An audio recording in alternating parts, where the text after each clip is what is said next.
All right, so Bismillah ar-Rahman ar-Rahim. This is class number 2 or 3 for the Fiqh of Worship. So inshallah, we will be continuing what we did and where we left off last time. Last time we were talking about the utensils that were used by non-Muslims. We also talked about the other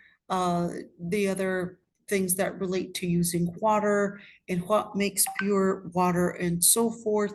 And today, inshallah, we're going to be continuing a very important topic, really, which is within purity and impurity. But I think it's really important to just, compare the different topics that we were doing in the book that we were doing, which is al-Mulakhas al-Fiqhi, the summarized fiqh. I think I wanted to skip or at least I wanted to skip using this book for today and actually go for the other book. Remember, we're going to be using 2 books. So sometimes we're going to be going to that one, and which is right here, Al-Mulakhas al-Fiqhi. Maybe I could show it to you. Al-Mulakhas al-Fiqhi, this one. And let's see, in English, let me show you the book. This one.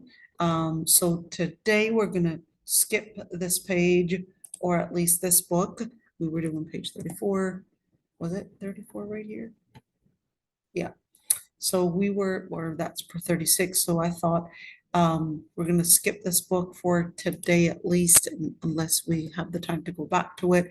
And we're going to go to this book. And what this book is, I'm going to show you the book.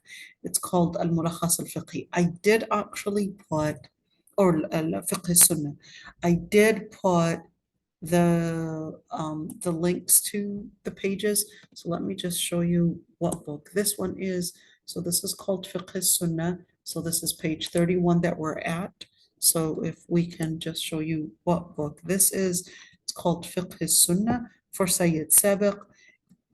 The good news is that one, you could see that you've got 5 volumes, so it's quite big compared to the book that we were doing last time, which is this one. But it's actually really important. So if I were to recommend a book to buy on fiqh, definitely this would be the book, but not everybody is going to be able to understand this book, but that's why we're doing this. So here we go. We're going to the Arabic and the English piece of it, and hopefully, inshallah, we'll be able to discuss various topics in this book. All right, so today, inshallah, we're going to talk about a number of different topics. Number one, we're going to talk about the leftover water. Well, we'll explain what that is. Number 2 topic we're going to talk about are the different impurities. What is an impurity? What acts as an impurity? We'll talk about the different animals, of course, animals that are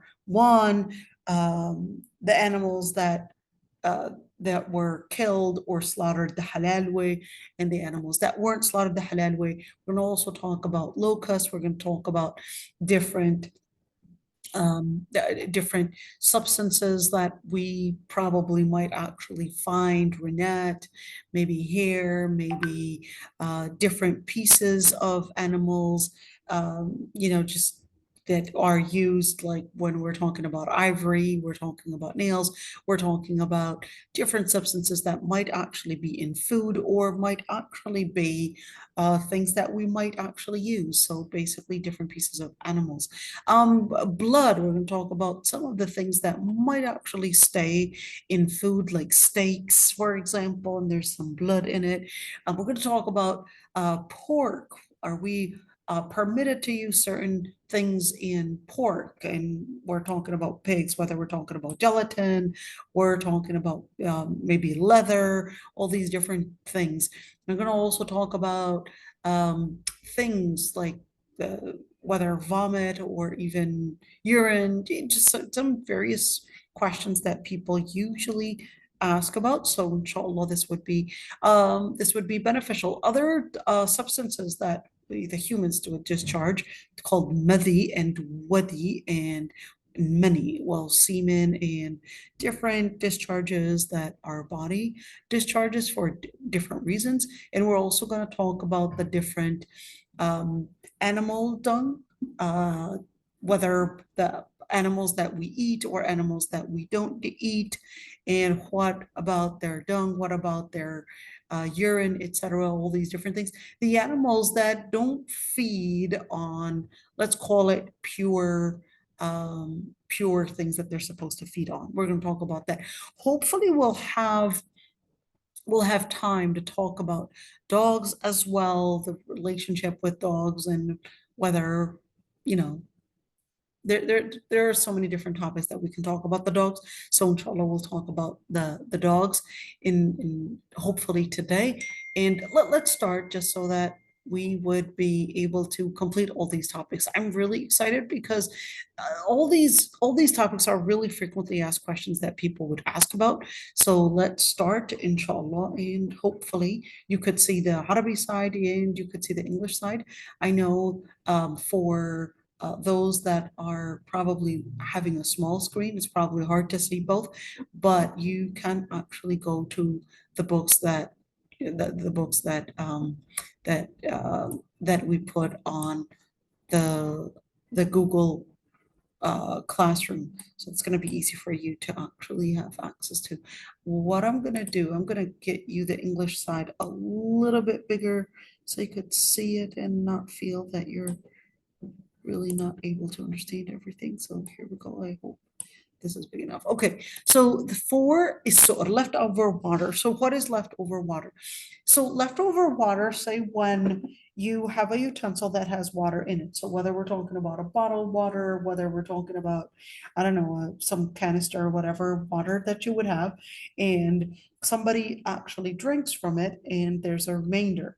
That is basically called a sur. So when we're speaking about the leftover, of course, to some, and you would have, access to an excessive amount of water, well, good for you. But for others, this could be an issue. Well, can I actually drink with my cat? Can I drink with my dog? Or can I drink after somebody that's not Muslim actually drinking, etc.? Those are questions that that oftentimes people would ask. So number one is that if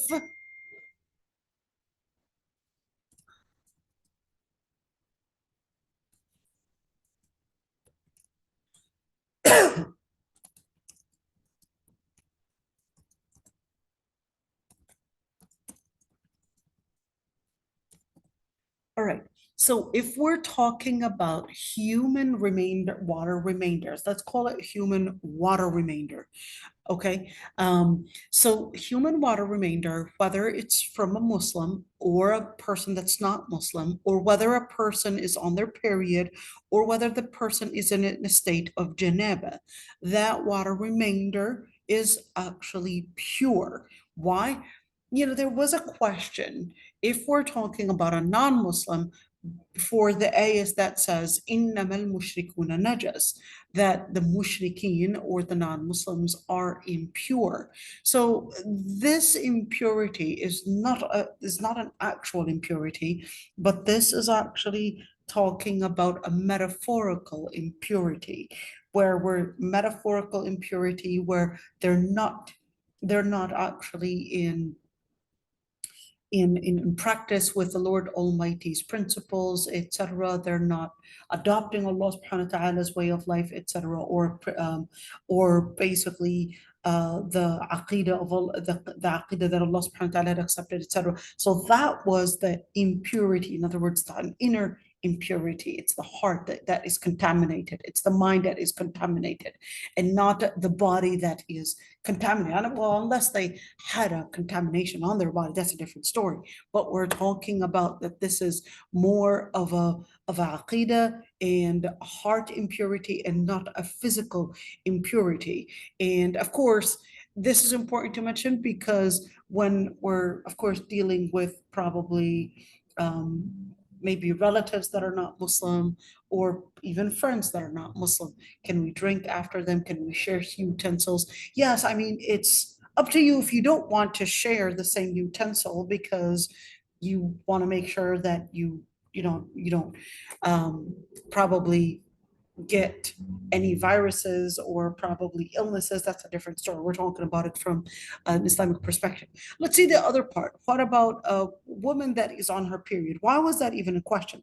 So there was a question that the Sahaba themselves were wondering about because the Jews who were living in Medina, and of course, until the time of today, they don't use the same utensils or even the same food and share same food with the women that were on their period. It was seen as, it still is by the Jews, seen as a contamination, as a curse on women or the female sex in general, and that's why they would even hire certain non-Jewish women to be there as maids to open up for the women that are on their periods, or at least that are going through postpartum. So you could say it's a completely different thing. So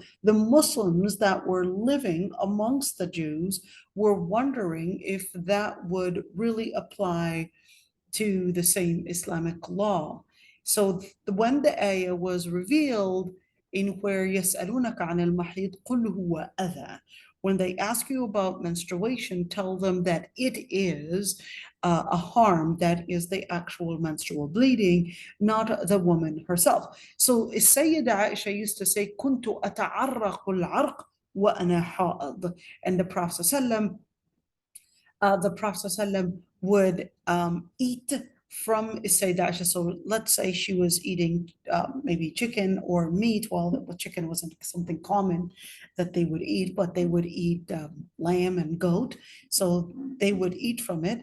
And of course, the meat that would be remaining on the bones, even though she had her period, she said, I would eat and really munch on the bones.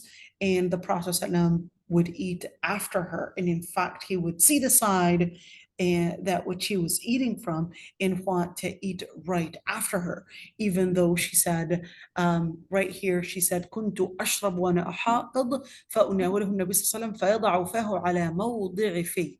Oh, how romantic. Said I would drink while I was on my period and I would give, that is the utensil that she was drinking from, and the Prophet ﷺ would actually put his mouth exactly where she was drinking from, so just on the side, from the side of the cup. You could see this hadith is actually narrated by Sahih Muslim, even though she had her period, but the Prophet ﷺ was drinking right after her. In fact, he would put his mouth exactly where she had her mouth and where she was drinking from. Question number 2, which is سؤر ما يؤكل لحمه. So the remaining of what we eat, so herbivore animals in general.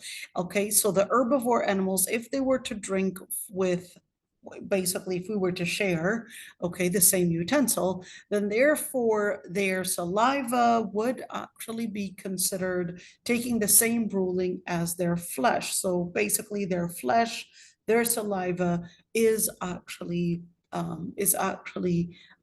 pure. So therefore, if I guess, I don't know, if somebody's working on a farm, and I don't know why anybody would do that, but somebody's working on a farm, and let's say I don't know, they were, I guess, giving water to their horses. And of course, horses, many times when they're drinking, they would actually put their mouth inside the bucket, and then they would often get their head up. And of course, the water would be dripping all over. Okay.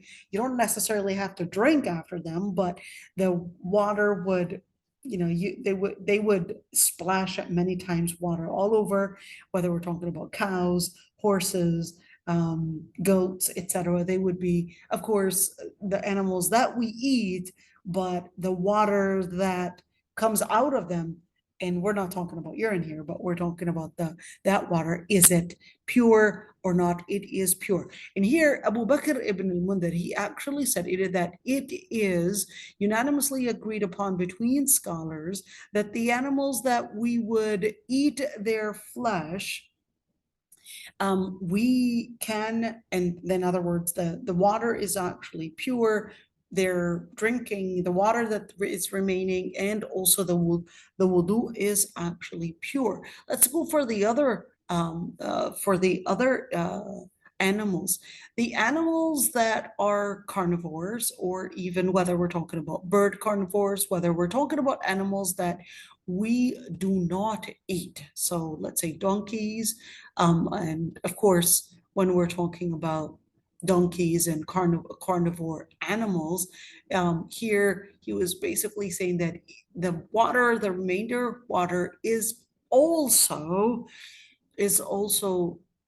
pure. And the evidence is that hadith Jabir, that the Prophet ﷺ was asked, do we make wudu from what the donkeys had left behind? And the Prophet ﷺ said yes. And all the water that is the remainder water from all carnivore animals as well, right? Let's see. So here he says that some scholars actually regarded this as I guess a debatable piece of this hadith on how authentic it is, but just to note that one. Let's see another one, in where another hadith that Abdullah ibn Umar, basically Umar ibn Khattab, أولغت السباع عليك الليلة في مقراتك فقال له النبي صلى الله عليه وسلم يا صاحب المقرات لا تخبر هذا متكلف لها ما حملت في بطونها ولنا ما بقي شراب وطهور. So what happened is that Ibn Umar, he said that the Prophet ﷺ had went on a journey, and then they basically passed by a place where basically they had a number of different, I guess, small openings in the ground that collected some water. So he basically said, oh, maybe the carnivore animals, they probably, had probably drunk from those those little water pounds.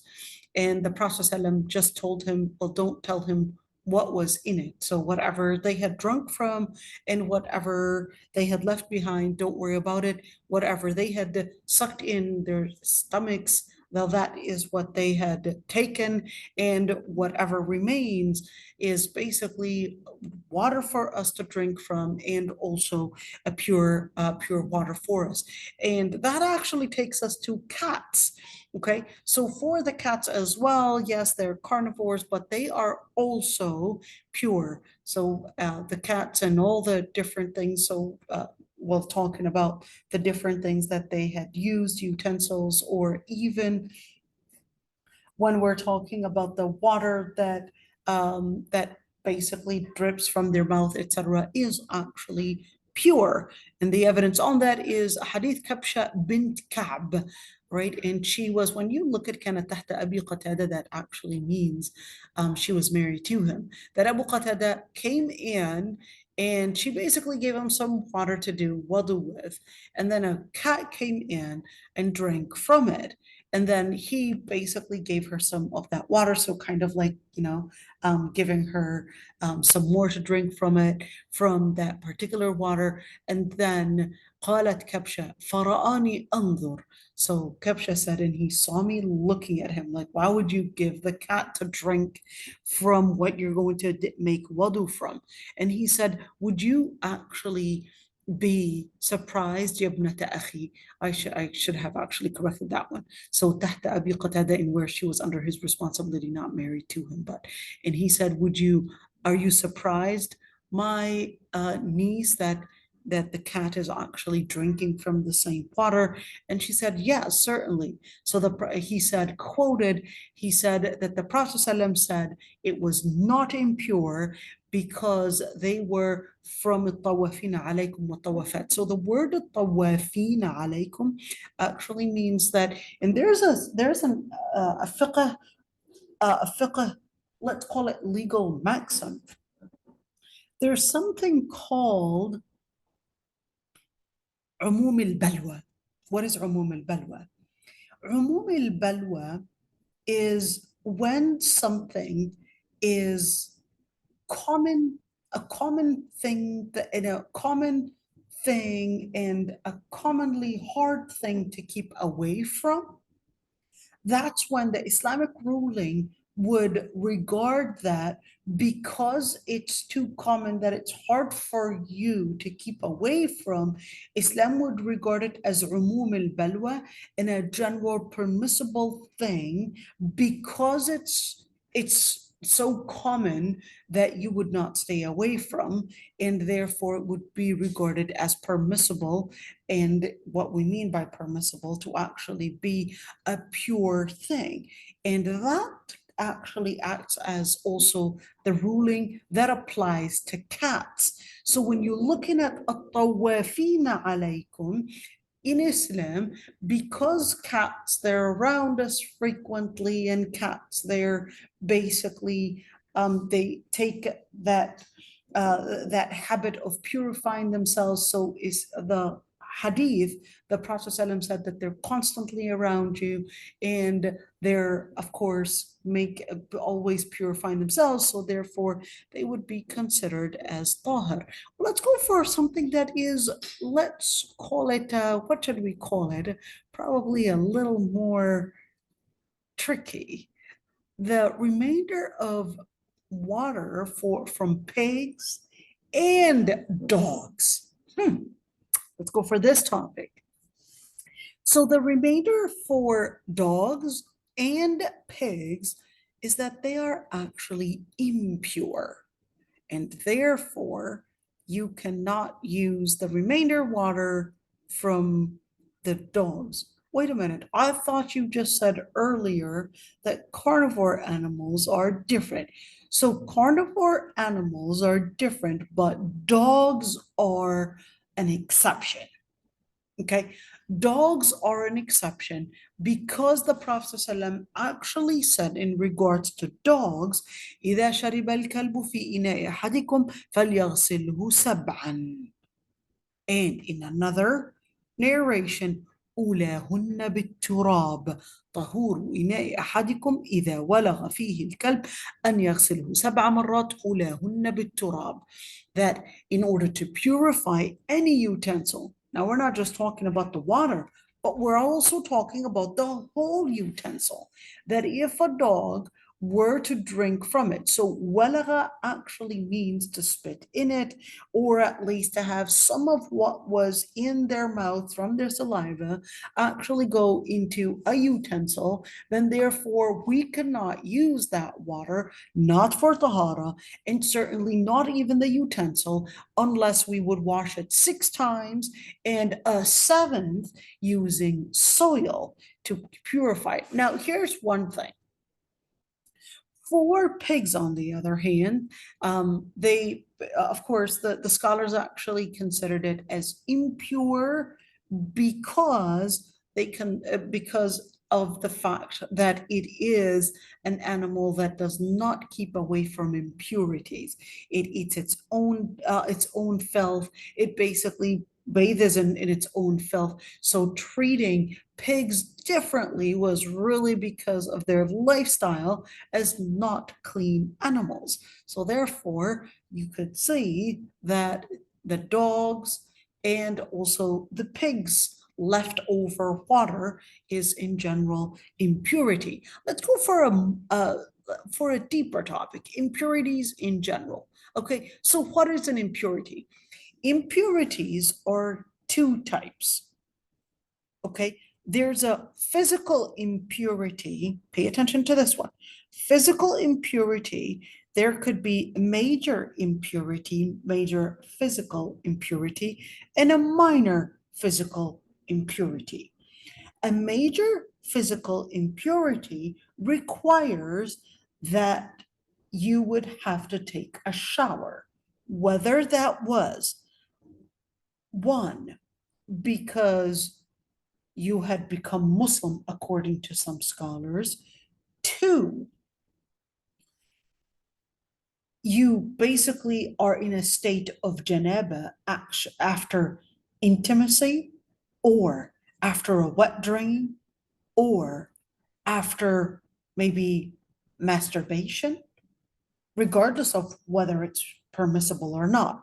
After reaching the climax of, let's say, sexual climax, then in that situation, regardless of the reason, you would be in a state of janaba, and the way to remove it is to basically make a ritual shower. Number three, after a period and after postpartum. And those are the things that would basically make what is called a major impurity, where only by taking a shower, or if you did not have access to water, to making tayammum. Two, minor impurity. Minor impurity would mean you would just need to make wudu. We're going to talk about that in detail. Whether we're talking about passing gas, going to sleep, number one or number two, urinating, defecating, all these things would actually require wudu. Yet, the third part, let's say you had some impurity go on your feet or your hands, it doesn't require wudu. Let's say a dog licked your hand. You don't need to do wudu. You just wash the area that the dog licked. Or let's say you touched a baby's diaper. Well, not the actual diaper, but you were cleaning the baby. You don't need to redo your wudu. You just need to wash your hands, because that is not a minor impurity. The impurity, the actual impurity, is in the substance and not all of your body needing wudu. So when we speak of impurities, we can talk about an actual impurity, the substance of impurity, and we can also talk about the body impurity. Body impurity can be physical, body impurity can be physical body impurity. Major impurity requires showering. Minor impurity requires wudu, okay? And if we're talking about an actual impurity going on you, the question is, what is an impurity? So generally speaking, Allah subhanahu wa ta'ala was teaching us, وَثِيَابَكَ فَطَهَّرْ إِنَّ اللَّهَ يُحِبُّ التَّوَّابِينَ وَيُحِبُّ الْمُتَطَهِّرِينَ. And you are actually asked to purify your clothes, purify your garments. And Allah subhanahu wa ta'ala says, Inna Allah yuhibbu tawabin. The Lord Almighty says that He likes those that would repent to Him, and also that are keen in purifying themselves. You could see this surah, this ayah is in Surah Al-Baqarah. The Prophet ﷺ said, At-tahuru shatrul iman. At-tahur, basically purification, is half the faith. You could see this hadith is actually in Sahih Muslim. Now, here's one thing. When we're talking about impurities, what are the impurities? Number one is when we're talking about dead animals. What is a dead animal? So a dead animal would be not the ones that we had slaughtered for the sake of the biha. So this is the one that was not going through tadhkiyah. What is it, tadhkiyah? Tadhkiyah would mean the dhabiha. What is dhabiha? Dhabiha would be for animals that we're permitted to eat. The animals that were permitted to eat, there are two ways to do the slaughter. The animals such as cows, such as goats, such as sheep, those animals, or different herbivore animals, we would basically, the jugular vein, that would be the slaughter in that way. Yet, that's it, tadhkiyah. Yet, for camels, the slaughter is different. It's actually called the nahr. For camels, the nahar for camels is different than the way that you would basically slaughter cows and other animals. The reason for it is basically because of the anatomy. The anatomy for camels is different in where it's a specific, more of a like a stab in a certain place in the throat for the camel. And it's completely different. Again, it's because of the anatomy. So for the animals that we would not eat because they were not slaughtered, in that situation, they would be considered as dead meat. So the Prophet ﷺ, ما قطع من البهيمة وهي حية فهو ميتة. And not only is the actual animal that was not slaughtered considered basically a deceased and an impure substance, but anything that was cut out of that animal. So let's say in certain countries, they might actually cut a piece of the ear or probably a piece of that animal. That would be considered as dead substance. And therefore, it would be considered as not pure. It's an impure substance. Let's go for another thing. The exceptions for dead meat. Number one is basically the dead meat that basically animals, the sea animals, and also the dead locusts. Now, although some might actually find locusts disgusting, but in some will see it as an insect, and therefore disgusting. I've never eaten locusts, and I don't think I would ever whatsoever. I hope I'll never have to eat it, because just the thought of it makes me feel like I'm eating grasshoppers, and I can't imagine having grasshoppers crunching in my mouth. But hey, if the Sahaba ate it, I've got nothing to comment about. So it was, and still is, in certain parts of Yemen, Somalia, Djibouti, they actually eat locusts, and they would even combine it, and they would find it as a healthy protein. So whatever, okay? At the end is that what we care about is that, is it pure and is it permissible to eat? It's permissible to eat, and it is a pure thing. It's a pure substance. The Prophet ﷺ actually said, أُحِلَّ لَنَا مَيْتَتَانِ وَدَمَانِ أما الميتتان فالحوت والجراد وأما الدمان فالكبد والطحال. Let's see this hadith right there. So here, this was allowed for us. This was forbidden for us basically to kill. Hold on, let me see. So the Prophet ﷺ actually said the types of dead animals and are seafood and locusts. So those were basically the two type of dead animals that are made lawful for us, according to the Prophet ﷺ. The two types of blood are the blood of the liver and the spleen. I'm pretty much vegetarian, so I don't eat liver and spleen, but I do know that in my culture, eating everything in goats and cows is something that they enjoy. I mean, everything in the animals, at least in the goats and sheep and all of that. But I mean, here you could see that it's permissible. I'm not telling you to necessarily go eat it. That's up to you. It's an issue of taste. In the hadith, هو الطهور ماؤه الحل ميتته. So that the water, the sea water, ocean water, sea water, it is الحل الطهور ماؤه. Its water is pure, and even its dead animals are basically permissible to consume. Yet, this is not talking about the fish that had already started to decompose. How do I know if it started to decompose? The fish that started to decompose would be floating, okay? Those are not necessarily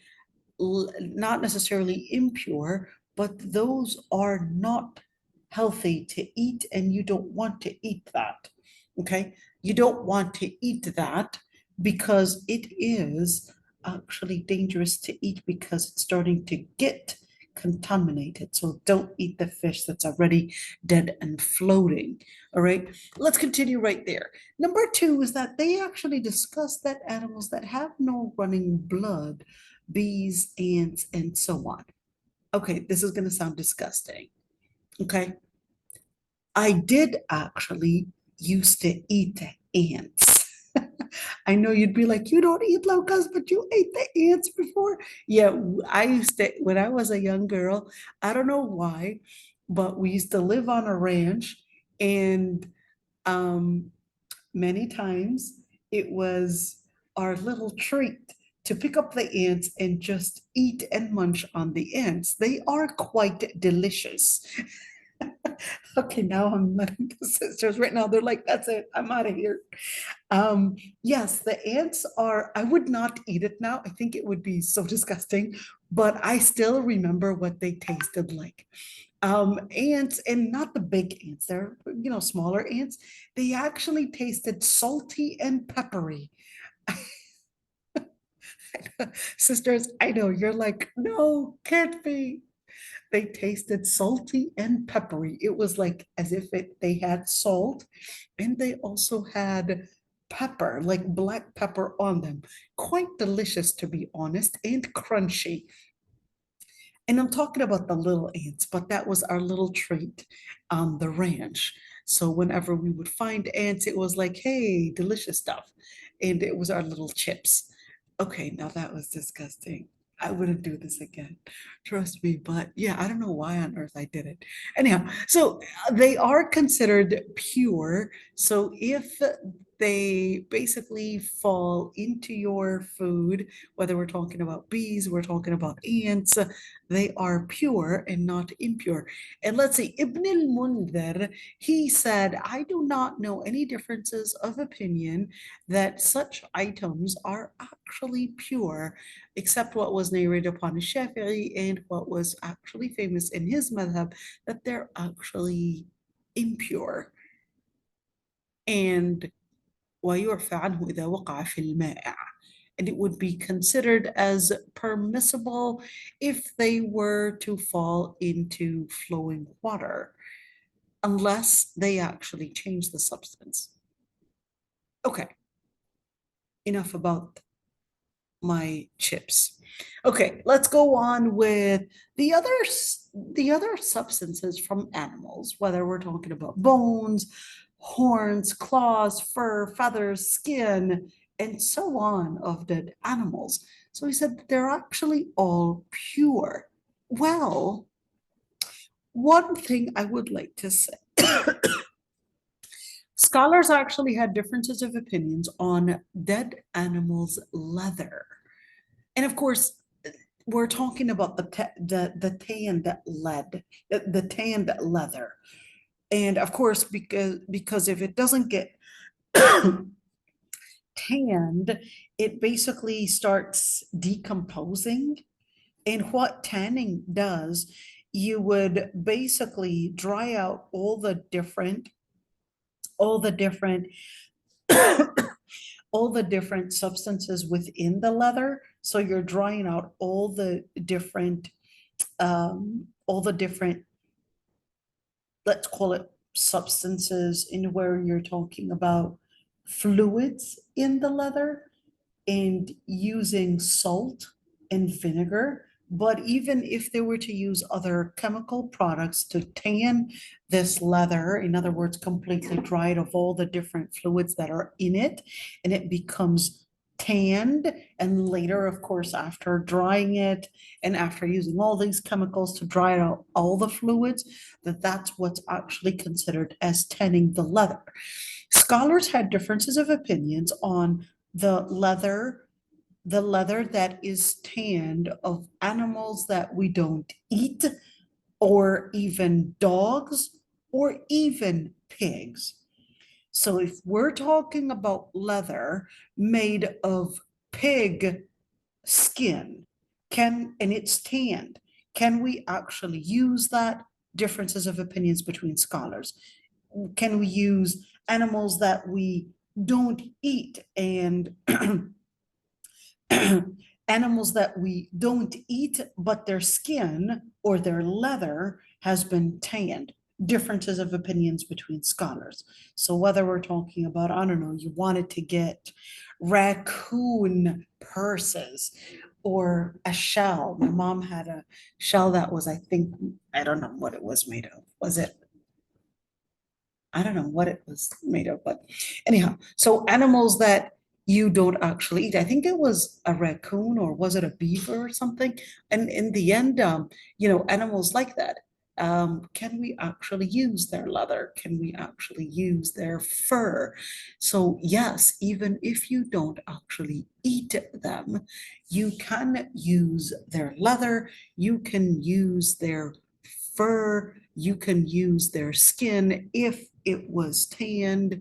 And that is, and of course, certainly if you also want to use their ivory or even their nails, right? And by the way, they even had differences of opinions. By the way, if you guys can hear the wind sound, I'm actually on floor number 23. And I opened the window. So that's why it sounds so spooky out here. Don't worry, no ghosts around me, I promise you. At least I think there's no ghosts. Anyhow, yeah, it's in the middle of the day, so ghosts only come out at night, right? Right? Okay, let's continue. So Zuhri, in regards to the dead animals' bones, and even dead animals' bones, when we're talking about maybe things like elephants and other animals, he said that أدركت ناسا من سلف العلماء يمتشطون بها. He said, I actually had been able to live around, in other words, basically age, and seen scholars actually use those bones as combs, and they would even use, of course, يدهنون فيها, so they were even using their fat in order to, I guess, make their hair nice or something like that. So it was really using the fat. They were using the fat in different ways, so kind of like making a vaseline with it. And he said they didn't have a problem with it. So I'm not sure how, in what way they would use it. And this is important to keep in mind because this is common that people would ask me anywhere, different cosmetic products. Sometimes it would have animal substance, and sometimes they would tell you that it has monoglycerides or different animal substances. And they're like, well, I'm not really sure if this was actually going through the biha or whether it was dead or whatever. Don't worry about that. That is considered as pure, and using it on your hair, using it on your probably skin, I don't know, to soothe your skin as, I don't know, a lotion or whatever it is, that would actually be considered as permissible. You could say يُدَهِنُونَ فِيهَا. So they were using it more like a lotion, even though they don't necessarily know whether it's halal or not, or at least dhabiha or not. And let's say, so the Ibn Abbas, he said, تصدق على مولاة لميمونة بشاة. So مولاة لميمونة. So Maimuna, who was the Prophet's wife, she basically had a slave girl.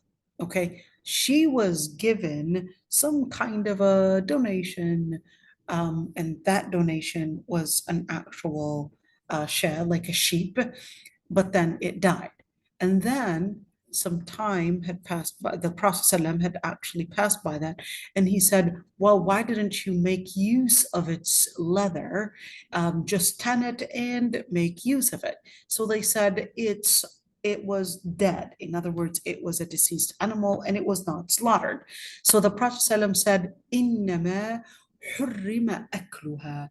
What was, and he said, quote, What was impermissible was eating it. In other words, the consumption in eating it and not consuming it in different ways. You could see this was narrated by al-Jama'ah, and except well وليس في البخاري عن ميمونة. Okay, so only the part about that it was related to Maimuna was the only thing that al-Bukhari did not mention. So let's see. And they said, well, our second pair of evidence that you could actually use the substance even if it was not slaughtered. So things that you might get from China, things that you might get from India, they might actually use some substances. And you're like, well, I don't even know, because they use these substances, animal substances, and they don't slaughter the animals. They are not even Ahl Kitab. And look at this quote. Allah subhanahu wa ta'ala says, قُلْ لَا أَجِدُ فِي مَا أُوحِيَ إِلَيَّ مُحَرَّمًا عَلَى طَاعِمٍ يَطْعَمُهُ إِلَّا أَن يَكُونَ مَيْتًا. I do not find, so we could see this is in Surah Al-An'am, ayah 145. And the quote says, and say, I do not find from what was revealed unto me that is as impermissible on any consumer. And here the word consumer is consuming in food, in diet only, unless or except it is something that was deceased. In other words, animals that were dead. In other words, they did not actually get slaughtered. And here, basically, the area or the place of quotation is really على طاعم يطعمه, that what was actually not permissible is the actual eating of that animal, but not making use of its substance. Let's see here. The Prophet actually said, إنما حرم ما يؤكل منها وهو اللحم فأما الجلد والقد والسن والعظم والشعر والصوف فهو حلال. Now here's one thing. This is actually saying إسناده ضعيف جدا. That this hadith is actually not an authentic hadith. This one's not an authentic hadith, but we'll quote it still, even though it's not authentic.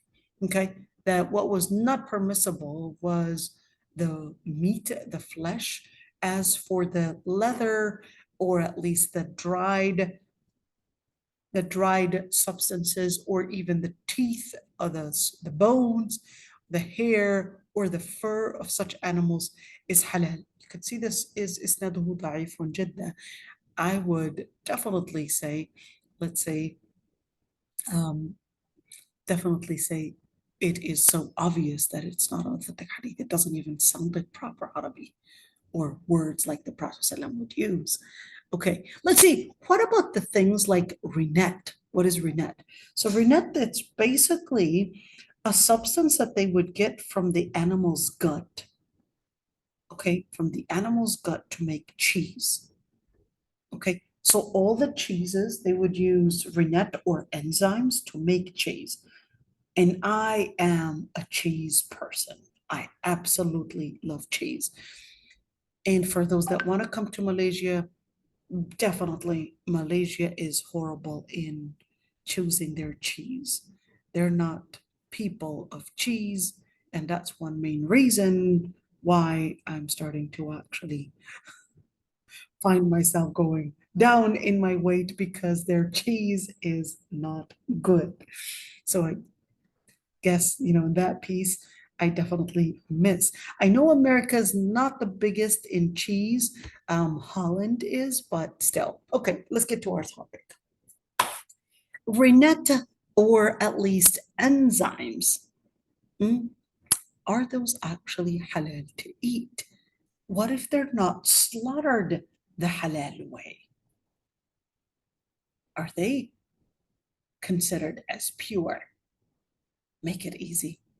Okay, number one, the rennet and enzymes, even from dead animals, is actually pure. Whew, right?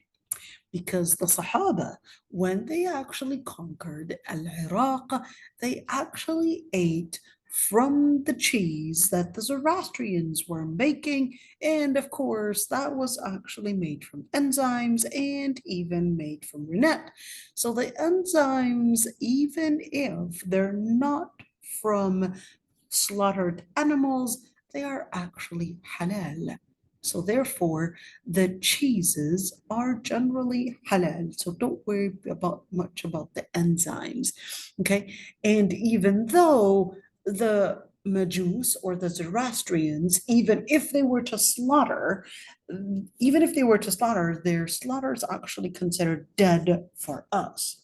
So we don't eat the Zoroastrians' slaughter, and it's considered as dead meat as if it was not slaughtered, but they still ate their cheese.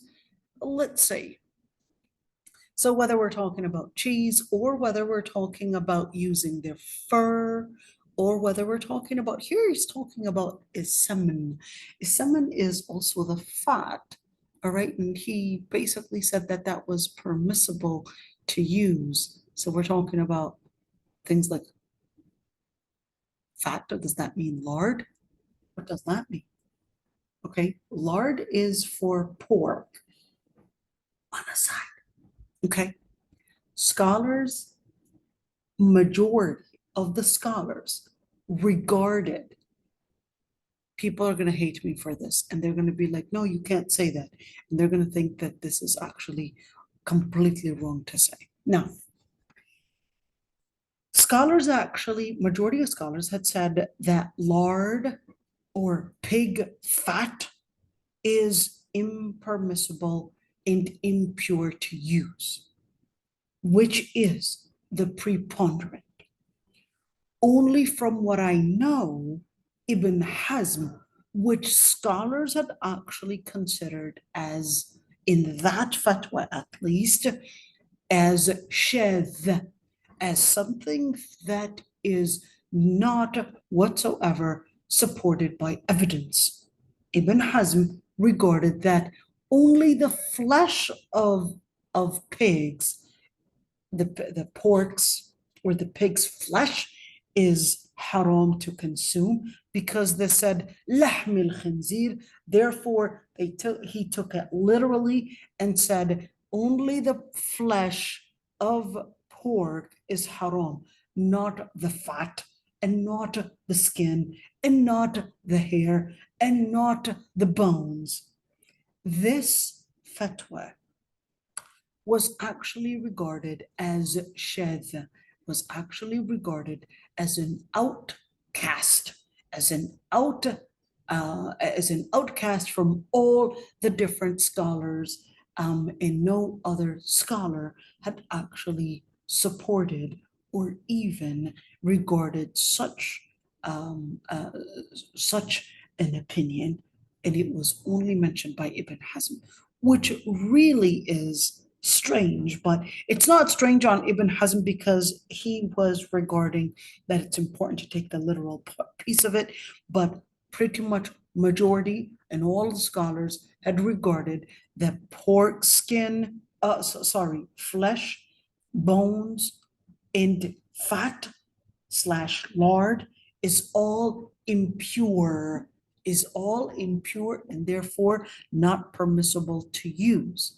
Okay, and then that explains a lot. Okay, let's go for the blood.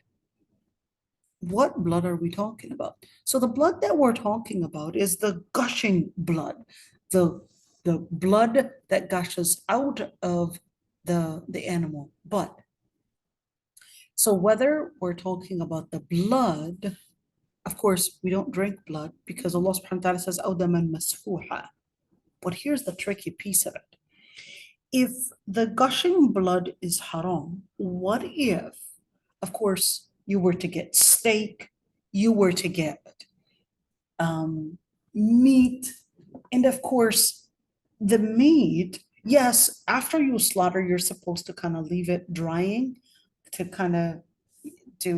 remove and get rid of all the different blood that is within it. That's what you're supposed to be doing. Because by not doing so, the blood within that meat, if it stays within it, it will make it decay faster. So that's why after slaughtering, they would chop it, and then after slaughtering and chopping it, they would let it dry a little bit. They would let the meat kind of release the excessive blood in it. So that is actually important. So I used to live on a ranch, and whenever we would slaughter animals, we needed to do that because not doing that will actually make the meat decay and decay faster because of the substance in it. Okay. Now, the wording أو دما مسفوحا, or the blood that basically is gushing. So when you would slaughter the animal, there would be gushing blood because of the slaughter coming out. This blood is not pure, but the blood that remains within the meat, whether we're talking about things like steak, or maybe you're cooking and you washed the meat, but the meat, let's say hamburgers, okay, there's still some blood remaining in it. This is not daman masfuha, and therefore it is permissible to eat.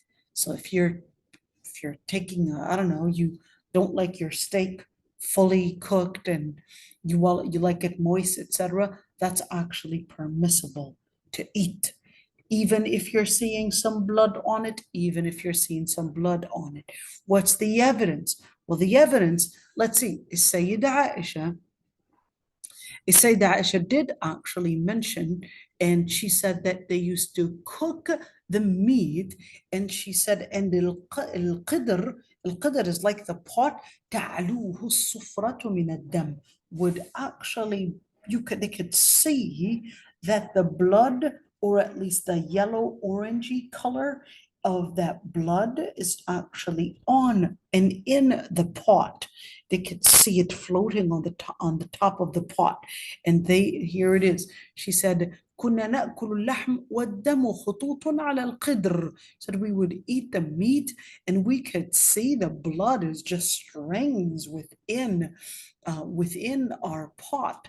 And of course, you could see when we're talking about that, whether we're talking about the strings of blood in your hamburger, or probably in your steak, or probably in your mandi, or whatever it is that you were cooking, that would still be considered as pure.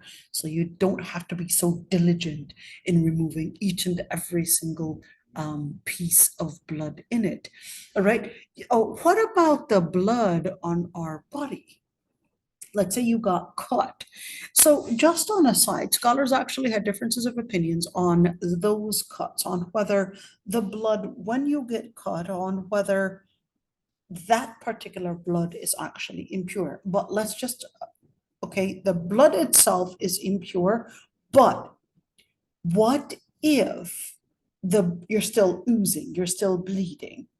In that situation, okay, you could see that the Sahaba themselves were actually praying, even though they would be wounded in jihad and so forth. So in that situation, you could see that the blood itself, when you are wounded, is not impure, because they themselves would actually be bleeding and still be praying. Abu Hurairah said, لا يرى بأسا بالقطرة والقطرتين في الصلاة. So even during salah, if you were to, have some drops of blood, that was not an impurity, and therefore it does not, let's say, nullify your prayer. So what about things that, let's say the different animals or the different insects, okay? The different insects that might actually come on you. So let's say mosquitoes, animals or different insects that might actually come, or probably different pus. Okay, so different, let's say, uh, different discharges that the body might actually discharge. So in that is actually considered as pure, all right? And Ibn Taymiyyah said, واجب غسل الثوب من المدة والقيح والصديد. قال ولم يقم دليل على نجاسته. And he said from المدة, so basically the pus, or even the different discharges that discharge from wounds, all right, those are actually considered pure and not impure, so you don't have to worry about that.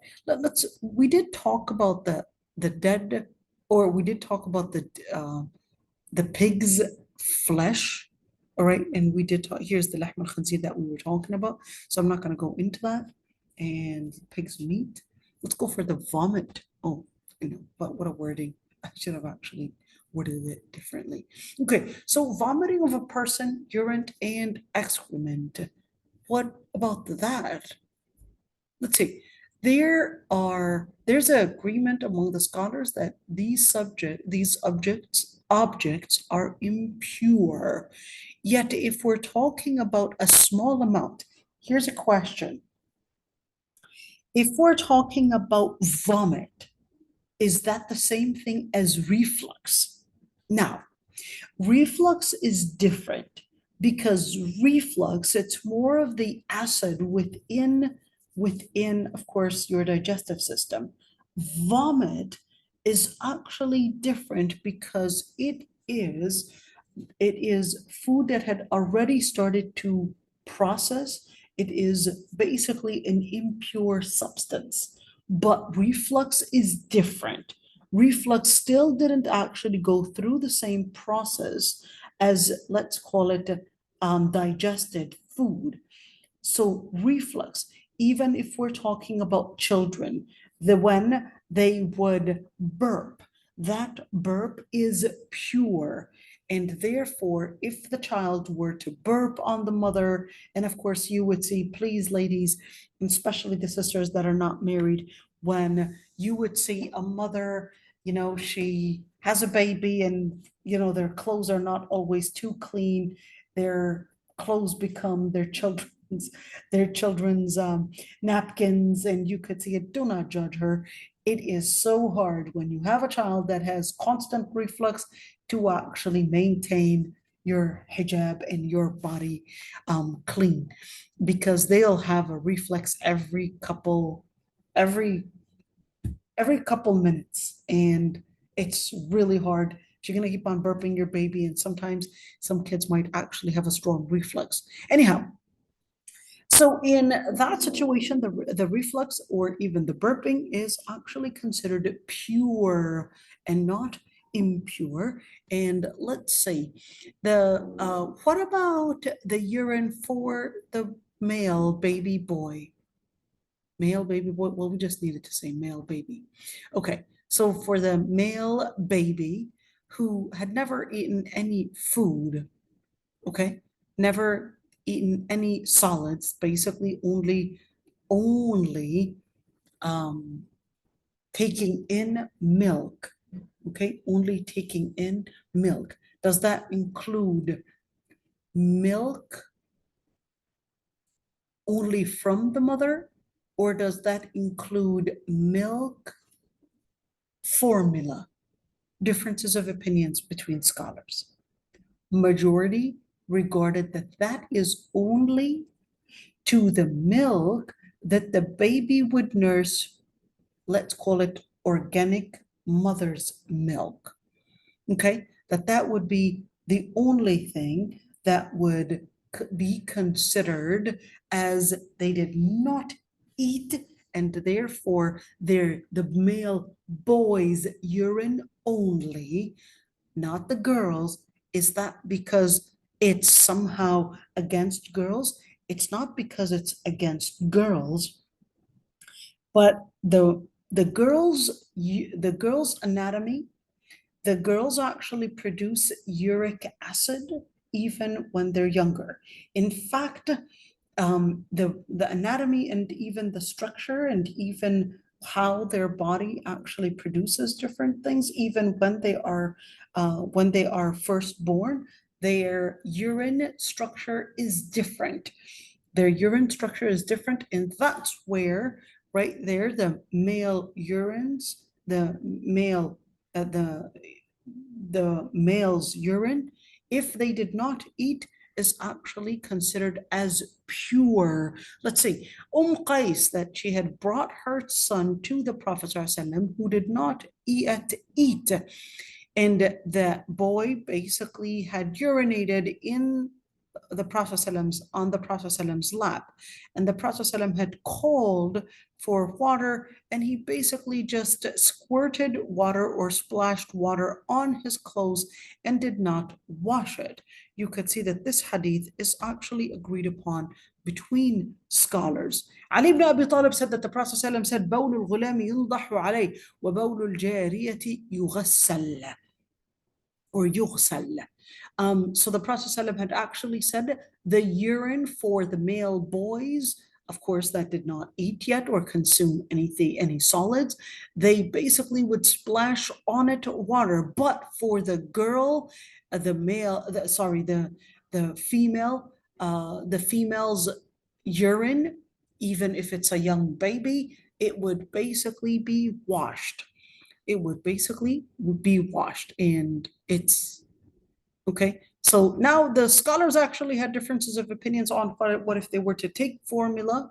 And here Al-Hafidh ibn Hajar, he actually said, ما دام الصبي يقتصر على الرضاع أما إذا أكل الطعام على جهة التغذية فإنه يجب الغسل بلا خلاف.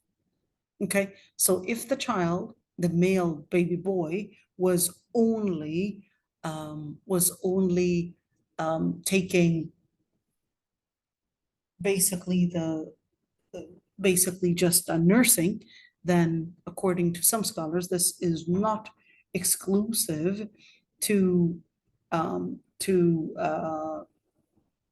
nursing from the mother, but it would be inclusive to even if we're talking about formula, because they said this is irrelevant to whether the milk that the child is consuming, whether it is from the mother or whether it is related to their own anatomy, as long as they're not eating. Okay, as long as they're not eating. Okay, let's go for the other substances. The other substances, it's called al-wadi and al-madhi and al-mani. Pay attention to these three. Al-wadi, it's basically a thick white secretion discharged by some people after urination. It doesn't always happen with everybody. It is more common with women than men. It is considered impure. Okay, it's considered, so this basically would happen pretty much in the bathroom. When a person is urinating, there would be this white substance that would come out. Okay, this is called wadi. Okay, the person should wash the private parts and perform wudu. It's not necessary to perform ghusl. Okay, this is basically, as you could see, this hadith is narrated. Let's see this hadith right there. عن ابن عباس المني والودي والمذي. أما المني ففيه الغسل وأما المذي والودي ففيهما إسباغ الطهور or إسباغ الطهور. Okay, so he said that Ibn Abbas, he said that there are three different secretions: semen, wadi, and madhi. Madhi is the prostatic fluid. Let's talk about that. And he said, as for this basically the semen, that is what requires complete shower. As for madhi and wadi, which are secretions outside of sexual desire, or at least let's say the climax of sexual desire, that's what produces mani. Women don't have semen.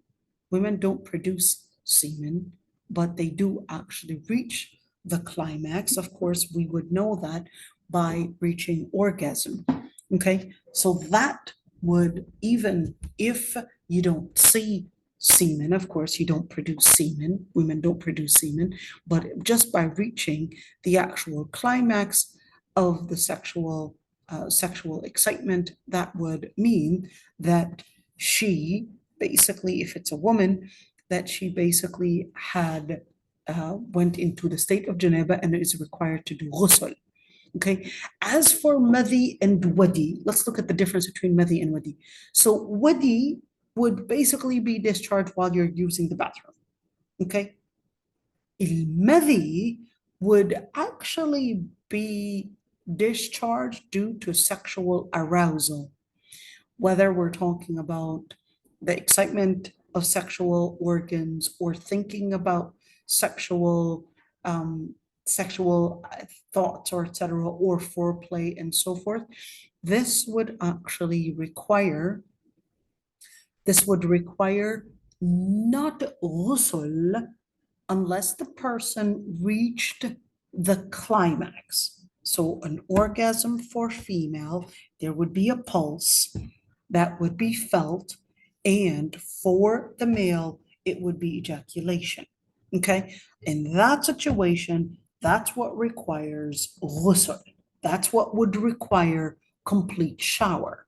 But if we're just talking about erection for male, and if we're just talking about for female, it's just an arousal which may actually bring about some discharge.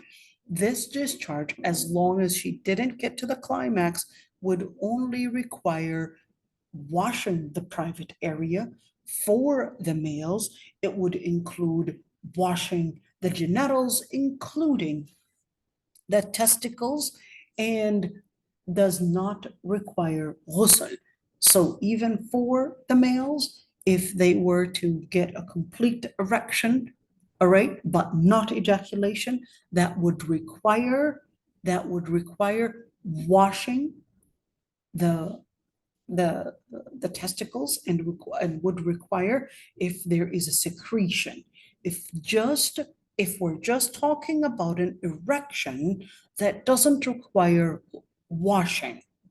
Okay, but if we're talking about the discharge, not ejaculation, but a discharge called the prostatic fluid that basically is accompanied with erection, that would require that if it's a man, of course, obviously, he would wash basically the penis, including the testicles.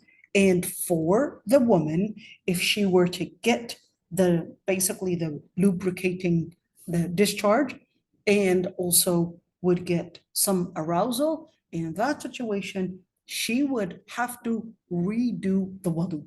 So for the man, that if he were to get the prostatic fluid, he would have to redo wudu, not just for the erection, but for the prostatic fluid. He would have to redo wudu and even wash the whole area. So do istinja as well.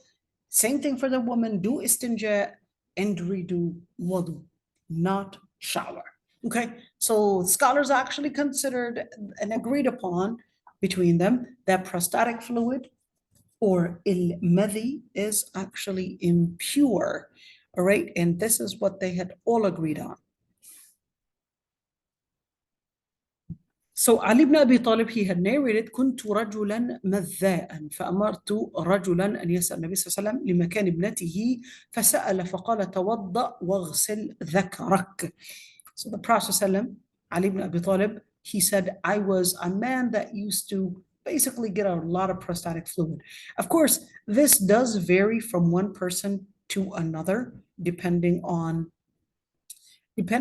how, I guess, active their body is. So some people their body is, I guess, requiring more sexual activity. Anyhow, so their body produces such substances more than the others. And that's why, I guess, when you think of it, even when it comes to, I guess, polygamy and all of that, it differs from one man to another. Okay, so he said, I ordered a man to ask the Prophet ﷺ because of his daughter's position. So he was really shy because he was married to the Prophet ﷺ's daughter to go directly and ask him, because remember, the Prophet ﷺ is his father-in-law. So he was shy to ask him that he was getting constant arousal, or at least the prostatic fluid was constant with him. So he asked, and the Prophet ﷺ responded, "Tawadda waghsil dhakarak." Make wudu, redo your wudu, and wash your penis. So wash your penis. And of course, so here, Sa'd ibn Hunayf, he said, كنت ألقى من المذي شدة وعناء وكنت أكثر منه الاغتسال فذكرت ذلك للرسول صلى الله عليه وسلم فقال إنما يجزيك من ذلك الوضوء. So here it is, Sahl ibn Hunayf, he said, it was very hard for me because of the prostatic fluid that he was getting, basically. He said it was very hard for me to basically constantly do the washing. And he said, and I was constantly making ghusl. So he mentioned it to the Prophet ﷺ, and the Prophet ﷺ told him, it's enough for you to do wudu. And he said, O Prophet of Allah, what happens to my garments? And he said, it's enough for you to take a whole amount of water, in other words, a whole handful of water, and just splash it over your garment until you would see that it had touched, basically the water basically went into that substance. Now, this is important to mention. Let's go look at the semen. Well, man, the wording today, sorry ladies, I am so not focused today. Okay, let's look at the part about semen, the rulings in regards to semen. So for semen, majority of the scholars had actually considered, or some scholars regarded it as impure. Now, there's a really funny debate in regards to semen. I know it's a lot easier if you've got your, I hope, I mean, we all change our bed sheets frequently, changing the bed sheets, etc. But for some, you never know. I mean, the situation. So this is to basically speak about the simplest situation that we're in. So semen is a place of debate between scholars, and you could see, because the author for this book, he basically is Shafi'i, which is because he's Shafi'i, he uses a lot of the opinions that the Shafi'i would regard it. So here he says it is actually pure, but it is best to wash it if it is still fluid. If it's still wet, then it's best to wash it. But if it is dry, then just basically, what do you do that? What is that called when you hold the garment and you kind of, I don't know, what is it? Maybe we could look into the rub. There you go. You rub it and dry it. Well, if it's dry, just rub it. So this is the minimum, okay?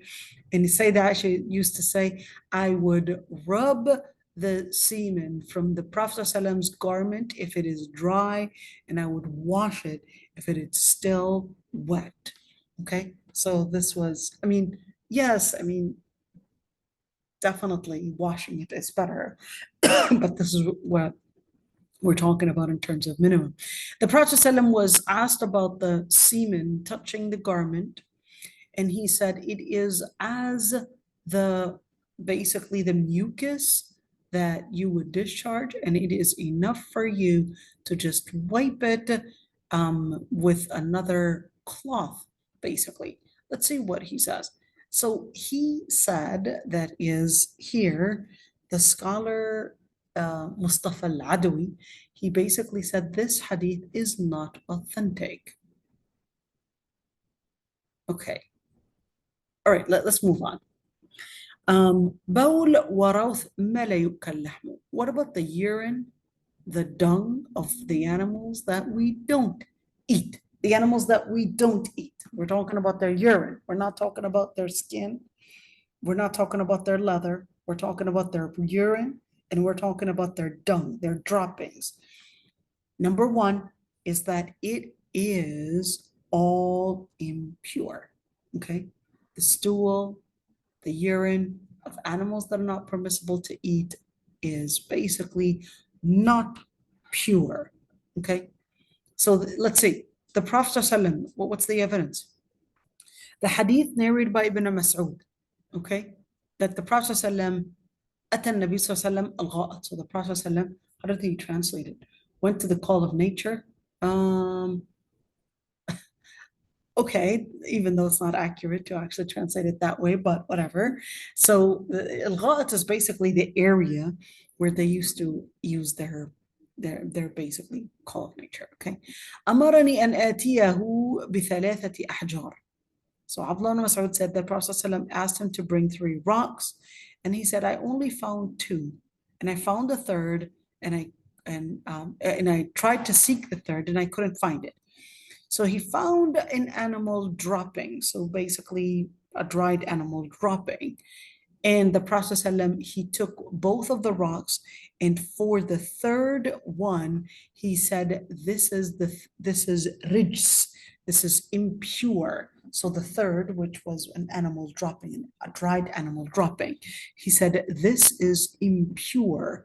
And it is, or in another narration, it is rawthatu himar. It is basically a dung of a donkey's dung. So he basically told him that it was not pure to use. As for the urine and the droppings or the dung of the animals that we eat, some scholars like Imam Malik and even Imam Ahmad, they regarded it as pure, and some even Shafi'is. Ibn Taymiyyah said, no scholar had ever said that such droppings of the animals that we eat their flesh, no Sahabi had ever said that it was impure. Now, why is that important? That's important because for those that are living on farms, okay, you're living on farms, and of course, their droppings are actually used as fertilizers. And remember when I said we used to live on a ranch, so we would get the animal, the goats and the sheep, and even and that was great fertilizer. So we would gather those and even put it on the different plants the agriculture. It's a great fertilizer. And we would just basically put it there. We would gather it and put it there. And of course, if you're gathering all their dung and you're putting it as a fertilizer, and of course you're carrying it, it's going to be really hard if you're working from morning till Asr time, and what you're doing is going to be definitely going on your clothes, on your shoes, and definitely, yes, you're going to be stinking, but at the end of the day, this is what farming basically deals with. So it's important to actually mention that. Let's continue right there. Il-Jalala. Let's see how he translated al-Jalala. Al-Jalala refers to an animal that eats the waste or flesh of other animals, such as camels, sheep, cows, well, not cows, sheep, chicken, geese, and so on. So al-Jalala not necessarily eats the flesh of other animals, but basically eats waste. So they're basically all around eating waste, and in that situation, their body becomes, let's call it, not eating the organic stuff that they should be consuming.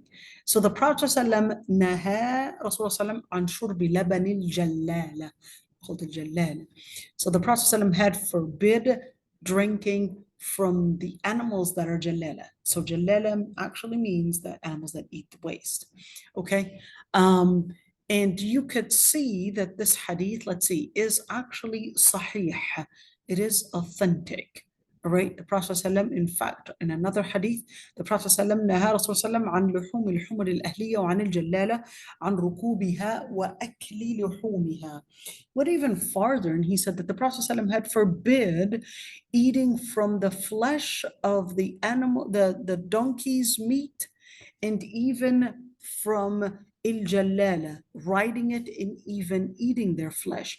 Even if that Jalala they are considered, at least the animals that are right now within a jalala. We're talking about the animals that we normally eat, but this animal has not been fed the proper vegetation or the proper foods that is necessary for them. So if we're talking about cows, for example, they're feeding them probably, just different processed foods that cows are not supposed to be eating. Remember the whole thing that rose some many years back about the mad cows and all of that, because they were being fed different cows that had died before, and it was basically getting them ill.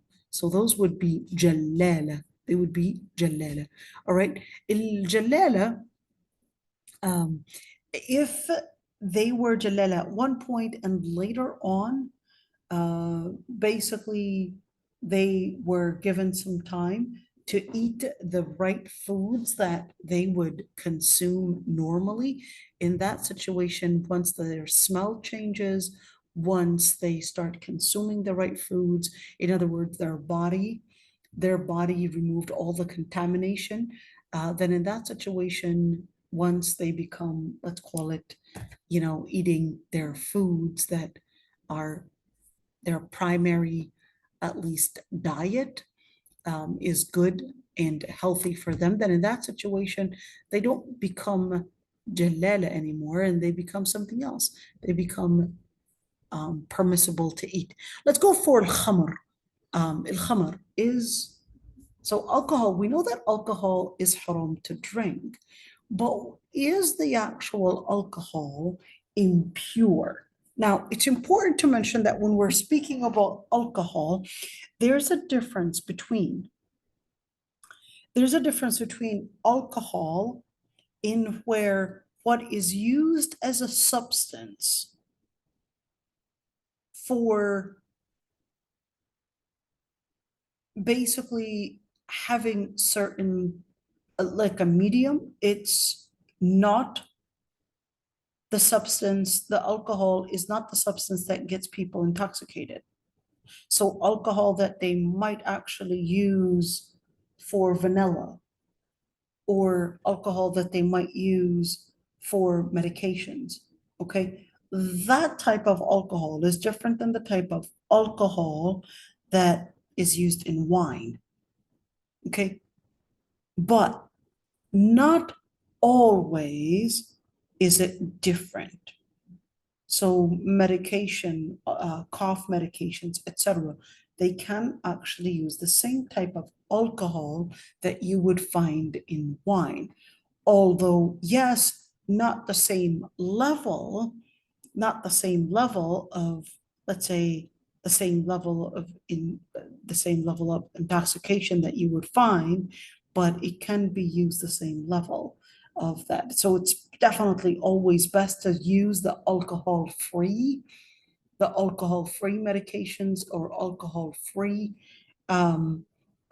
vanilla, or different, those essence that you would actually put on foods, etc.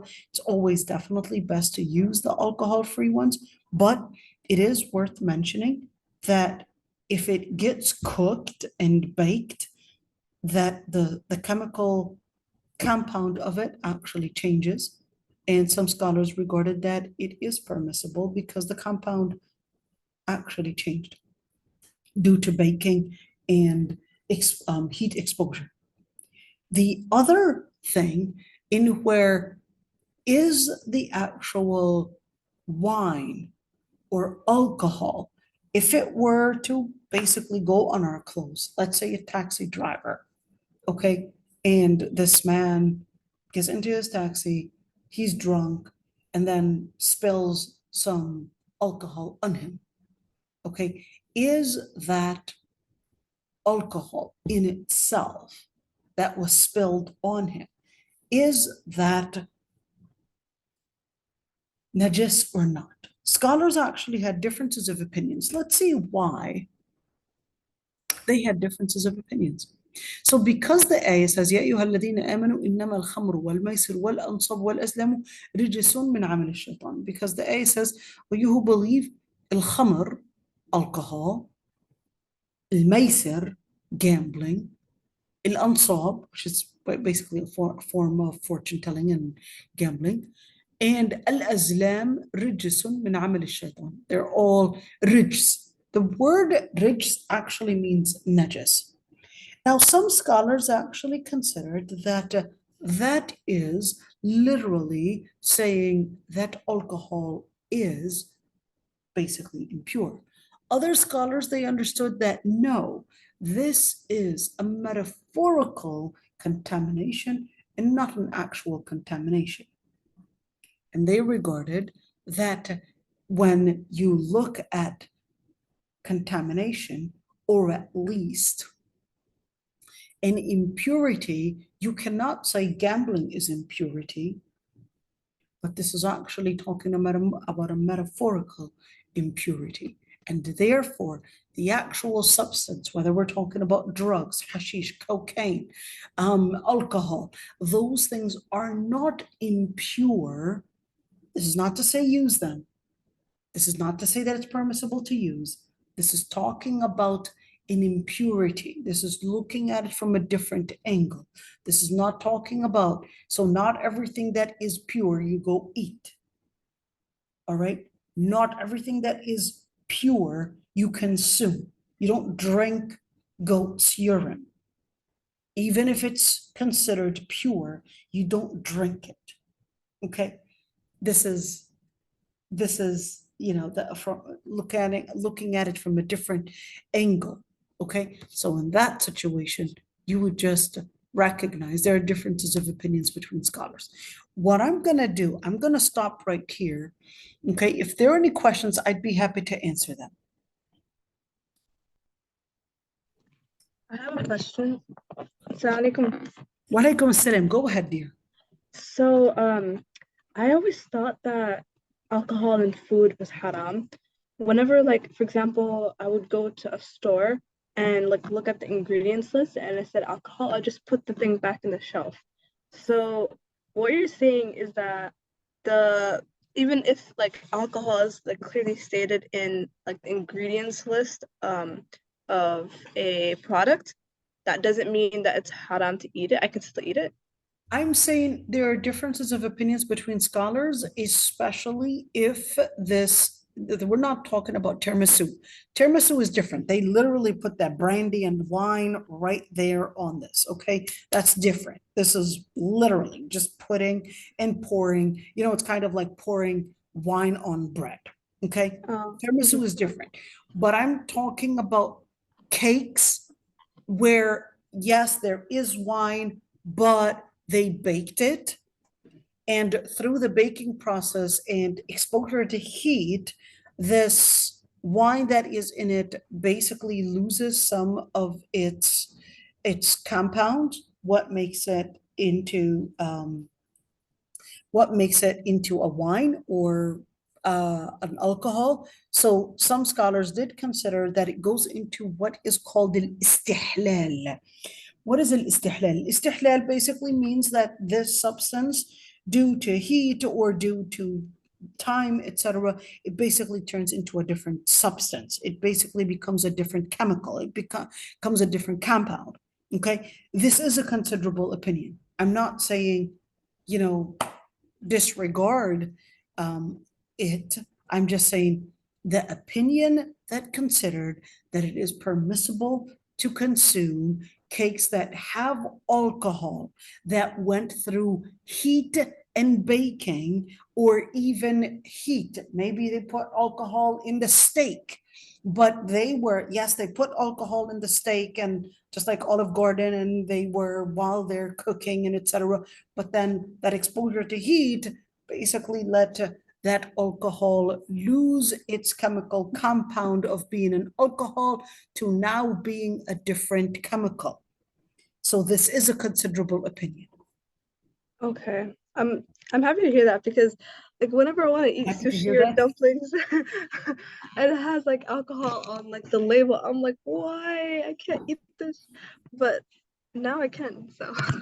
Now, I'm not saying you can, I'm just telling you that there's differences of opinions between scholars, and it is a considerable opinion. But be careful from the tiramisu. I think the tiramisu part, many people don't understand how it's being prepared. To make the tiramisu, you really have to put and pour that wine over that cake. That's different.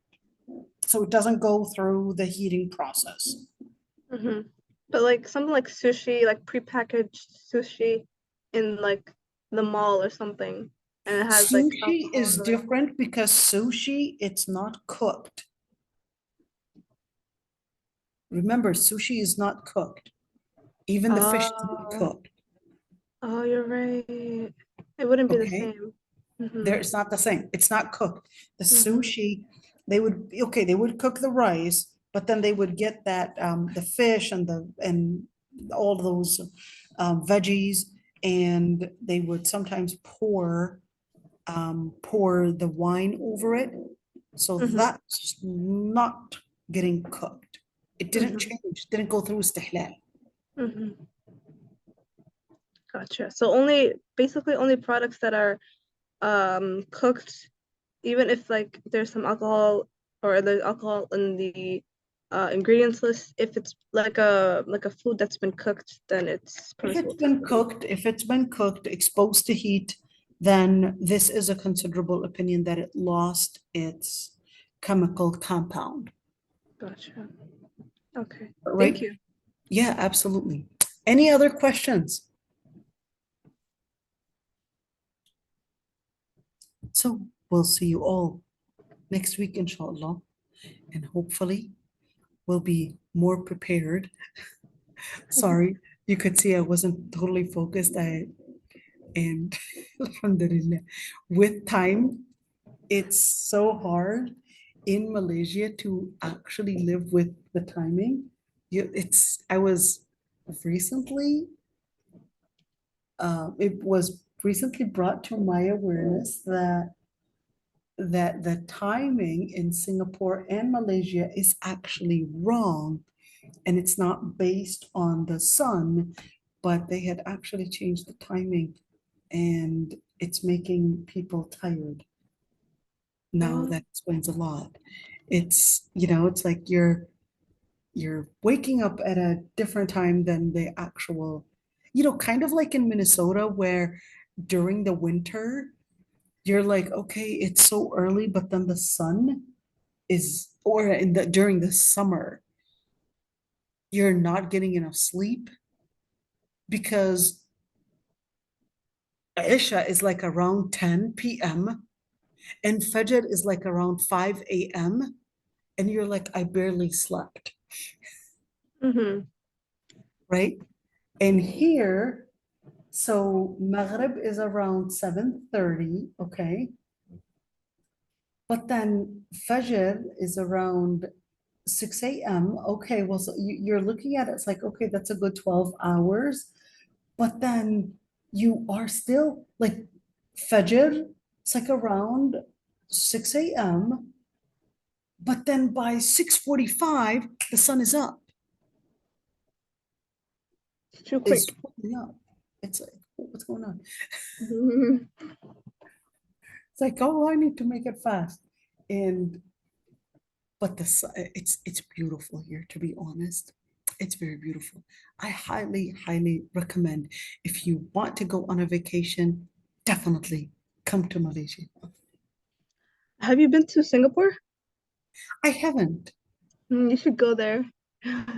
Inshallah, inshallah, inshallah.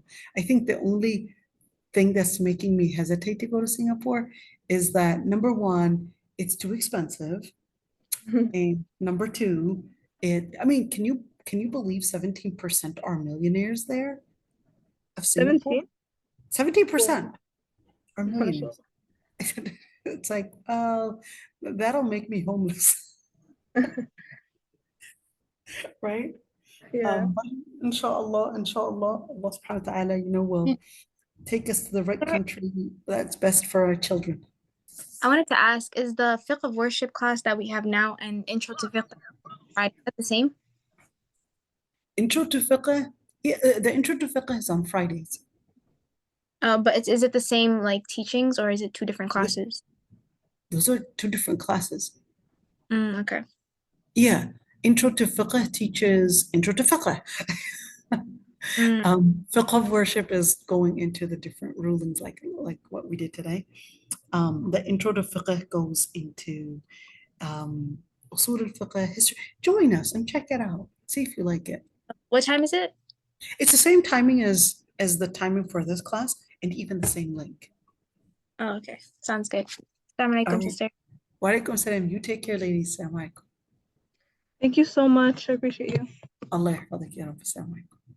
Awesome.